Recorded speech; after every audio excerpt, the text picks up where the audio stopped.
My name is Stuart McMaster. I'm a co-founder at Green Asset Exchange. So Green Asset Exchange is primarily a marketplace for trading of various types of green assets. We are the first marketplace in South Africa and remain the only locally developed marketplace. Not only do we facilitate the trading, so the buying and selling of different types of green assets, we also work with projects right from inception all the way through the whole carbon development cycle to issuance and then the sale of the credits.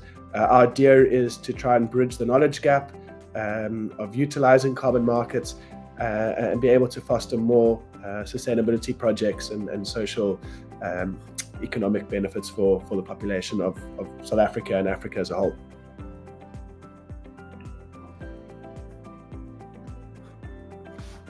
So this is, I think, a very important topic in terms of carbon markets and something we're seeing more and more emphasis being placed on. I think at the end of the day, these markets are new and are still very underutilized. But as we bring more transparency, more fairness, higher integrity, these markets will become wider adopted. And we see various types of different entities coming into play to making sure that these markets have high integrity. So some of the major things that we look at is, are these projects real? Are they legitimate? And are they actually doing the positive impacts that they say they are? And this, results, the way we are able to enforce this is by having a very stringent process in order to generate carbon credits or new energy certificates. Whether it's you have auditors, international auditors, you have the standards that implement the various types of methodologies that you have to follow. There are international rating agencies now for carbon credits. So we're seeing the industry evolving and developing to ensure that it is fair, it is transparent.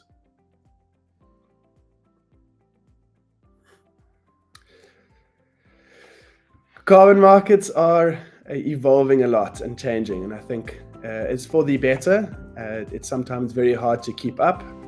We spend a lot of time reading policy. We spend a lot of time working with various types of institutions that are at the forefront of the green and carbon markets. Some of the major challenges that we are seeing is just lack of regulation. We also see that different jurisdictions and countries implement carbon markets differently, so there's very limited, uniform carbon market worldwide.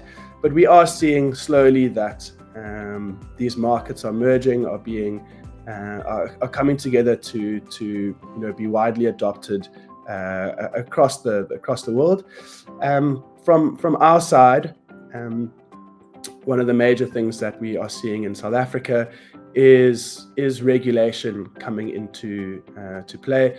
We see it as a great thing from the South African government, largely due to the fact that a lot of people don't trust carbon markets, even though we do have a carbon tax, and they have made the opportunity to purchase offsets a legally compliant method. However, due to the fact that selling and buying carbon credits are unregulated at the moment, this does cause challenges, especially with cross-border transactions, and something we're working with National Treasury to try and fast track that process. So we would like to get to a point in the next year or so where carbon markets are more adopted in terms of regulation, and that allows more people to kind of understand and utilize various types of green assets.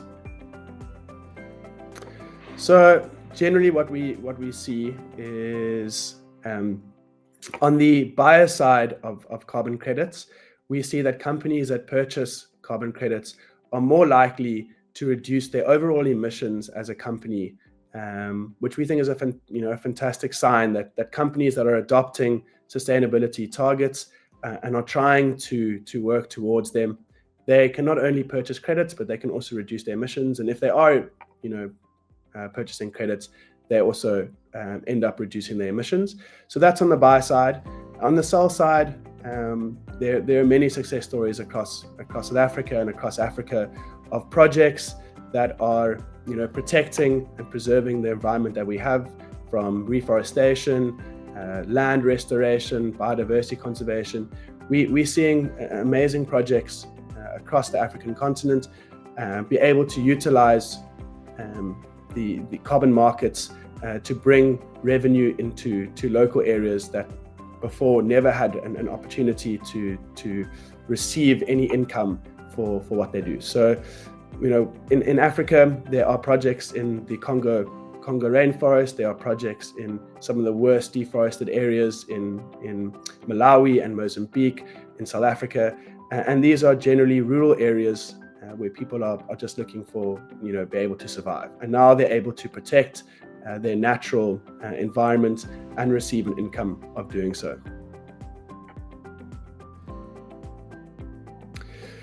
We are largely active in a bunch of projects in South Africa across various different stages. The project we're probably most active on at the moment is a group solar project where small scale solar systems, so those that are not selling energy into the grid, those are solely projects that are putting up solar at their businesses, homes, shopping malls, to be able to reduce their reliance on Eskom energy, which is 95% coal-based. So by switching to renewable energy and not using coal-based Eskom energy, you're able to receive carbon credits. There are also various other projects we are working on across various stages. One of those is a biochar project in the Eastern Cape that we're looking at, where non-indigenous trees are used to create biochar, and these are then replaced with indigenous trees. We're looking at a spec-born project also in the Eastern Cape that is looking at restoring heavily grazed land, as well as a really awesome agroforestry project in Mozambique that is looking at restoring over 5,000 hectares of completely deforested land and be able to create a livelihood for over 100 families in northern Mozambique.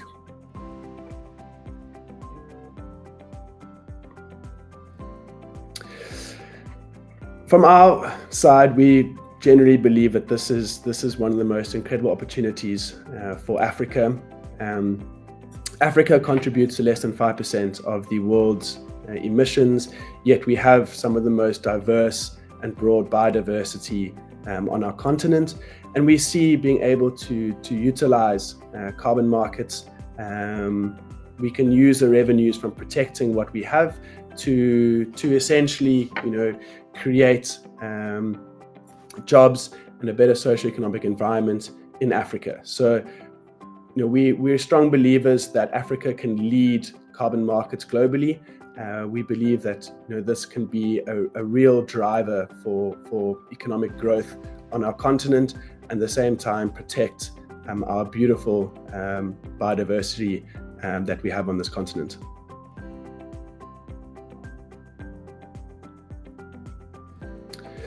So currently, as of 2025, South Africa is the only country in Africa that has a carbon market. That was employed in 2019 and has steadily grown since then.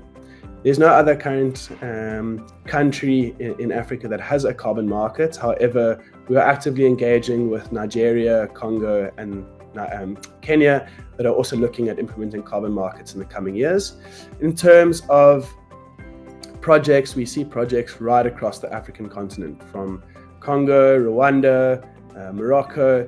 There are projects all over. I think some countries in Africa have been quite forward-thinking in terms of employing the United Nations Article 6.4, where credits can be sold bilaterally to countries in more developed areas. So Rwanda and Switzerland have a bilateral agreement to purchase credits. Singapore and Rwanda also has a bilateral agreement. So we see the adoption of Article 6.4 as something that will grow over the next 2 to 3 years, and that boosts the ability for local projects to be able to sell their credits into international markets, into some of the most developed countries where you get the highest prices for the credits.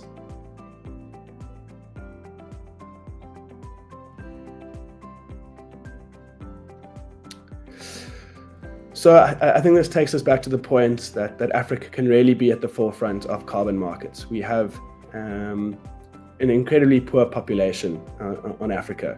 The unemployment rates are significantly higher in Africa compared to any other continent, and our local inhabitants generally are just trying to survive, and to do that, they cut down trees for wood, they overfish, and not by choice but by necessity, they are destroying our environment.